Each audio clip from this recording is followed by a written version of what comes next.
Om Swastiastu, perkenalkan saya Madini Oktaviana Sasmita dengan NIM 211307103 dari Prodi S1 Pendidikan IPA. Di sini saya akan mempresentasikan mengenai materi pewarisan sifat pada makhluk hidup.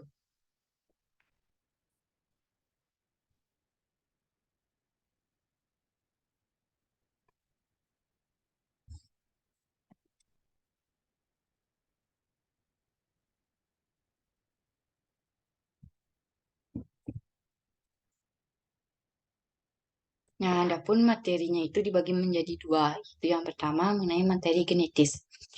Di dalam setiap sel terdapat faktor pembawa sifat keturunan atau disebut dengan materi genetis, misalnya pada sel tulang, sel darah, dan sel gamet.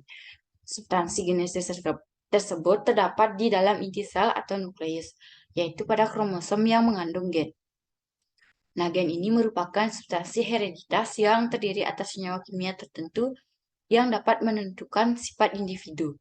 Nah, gen mempunyai peranan penting dalam mengatur pertumbuhan sifat-sifat keturunan, misalnya pada pertumbuhan bentuk dan warna rambut, susunan darah, kulit, dan sebagainya.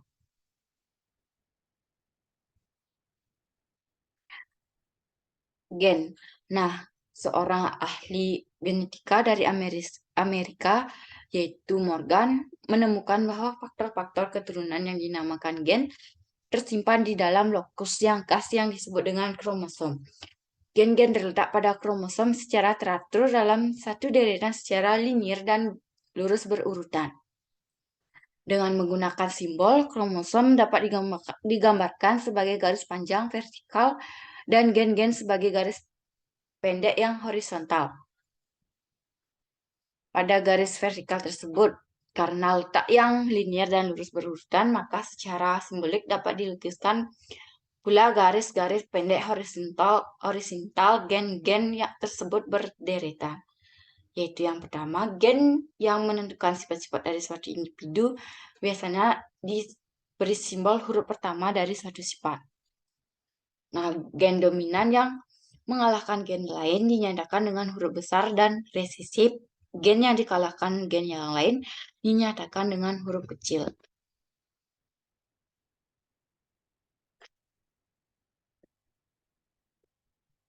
Sebagai contoh, pada tanaman ercis dapat dinyatakan yaitu pada T besar ini simbol untuk gen yang menentukan batang tinggi, sedangkan T kecil ini simbol untuk gen yang menentukan batang rendah. Nah, karena tanaman ercis individu yang diploid, maka simbol tanaman dapat ditulis dengan huruf yang double, yaitu seperti T besar ini, yaitu merupakan simbol untuk tanaman berbatang tinggi.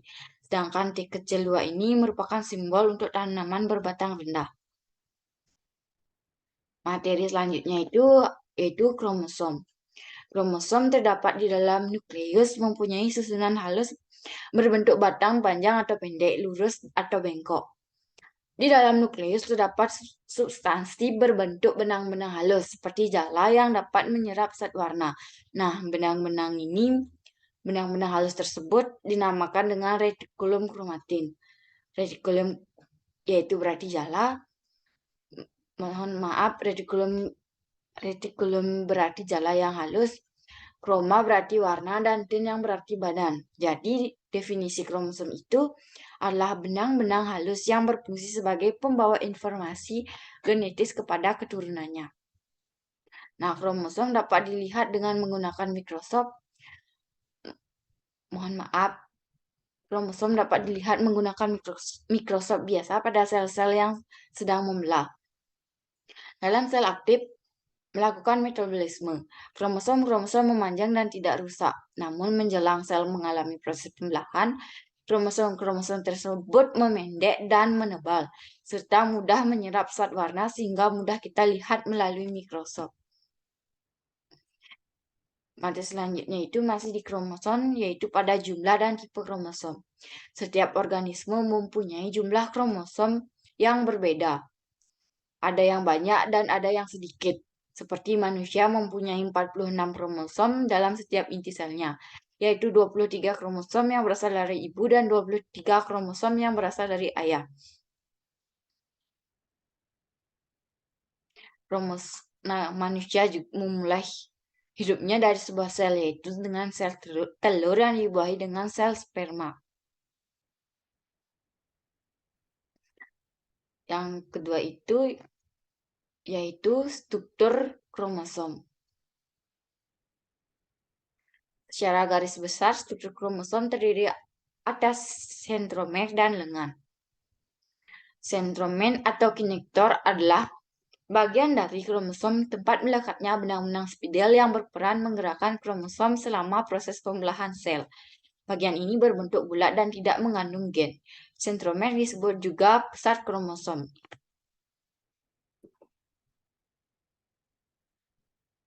Nah, materi yang kedua itu hereditas menurut Mendel. Nah, untuk membuktikan kebenaran teorinya, Mendel melakukan percobaan dengan mengabstrakan tanaman-tanaman yang mempunyai sifat beda. Tanaman yang dipilih di sini adalah tanaman kacang ertis atau Pisum sativum. Dengan alasan tanaman tersebut mudah melakukan penyerbukan selang, mudah didapat, mudah hidup dan mudah dipelihara, yaitu berumur pendek atau cepat berbuah, dapat terjadi penyerbukan sendiri, dan terdapat jenis-jenis yang memiliki sifat yang mencolok. Sifat-sifat yang mencolok tersebut misalnya yaitu warna bunga ungu atau putih, warna bijinya itu kuning atau hijau, warna buahnya itu hijau atau kuning, bentuk bijinya itu bulat atau kisut, sifat kulitnya itu halus atau kasar, letak bunganya itu di ujung batang atau di letak daun, serta ukuran batang itu ada tinggi atau rendah. Nah, terminologi. Untuk mengerti jalannya penelitian yang tadi itu, seorang ahli Mendel belum mempelajari istilah yang terkait dalam pewarisan sifat itu, yaitu pada P merupakan singkatan dari kata parental yang berarti induk. F itu merupakan singkatan dari kata filial yang berarti keturunan F1 yaitu keturunan pertama, F2 itu berarti keturunan kedua dan selanjutnya. Yaitu yang selanjutnya itu ada fenotip. Merupakan karakter atau sifat yang dapat kita amati seperti bentuk, ukuran, warna, golongan darah, dan sebagainya. Selanjutnya itu ada genotip. Merupakan susunan genetik suatu individu yang tidak dapat diamati. Yang selanjutnya itu ada simbol suatu gen atau istilah pengganti untuk faktor keturunan. Dikemukakan dengan sebuah huruf yang biasanya merupakan huruf pertama dari suatu sifat. Selanjutnya itu ada genotip. Genotip suatu individu diberi simbol dengan huruf double karena individu itu umumnya diploid.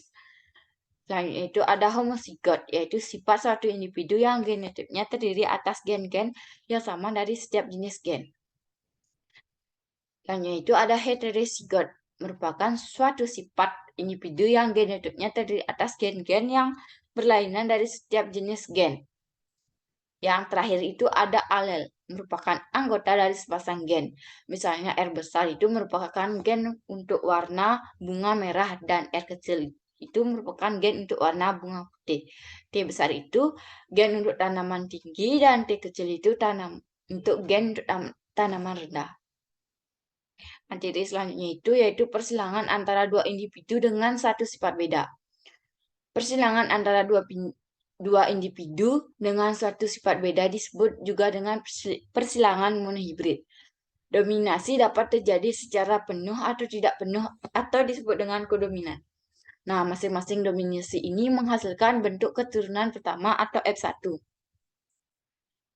Persilangan monohibrid akan menghasilkan individu F1 yang seragam apabila salah satu induk mempunyai sifat dominan penuh dan induk yang lain bersifat resesif. Nah, apabila dilanjutkan dengan menghilangkan individu sesama F1 akan menghasilkan keturunan individu F2. Materi selanjutnya itu yaitu persilangan antara dua individu dengan dua sifat beda. Nah, persilangan antara dua individu dengan dua sifat beda itu disebut dengan persilangan dihibrid. Pada persilangan tersebut, Mendel menyilangkan tanaman ecis dengan biji yang mempunyai dua sifat beda, yaitu bentuk dan warna biji. Kedua sifat beda tersebut ditentukan oleh gen-gen yaitu B besar merupakan gen yang menentukan biji bulat. B kecil itu merupakan gen yang menentukan biji keriput. Sedangkan K besar itu merupakan gen yang menentukan biji berwarna kuning. Dan yang terakhir itu K kecil merupakan gen yang menentukan biji berwarna hijau.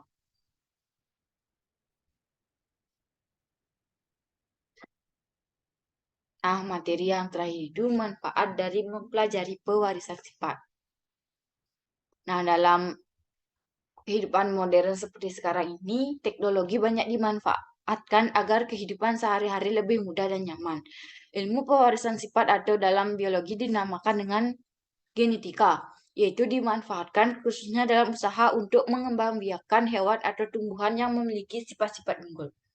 Baik, sekian presentasi dari saya tutup dengan para Santi. Om Santi, Santi, Santi, Om.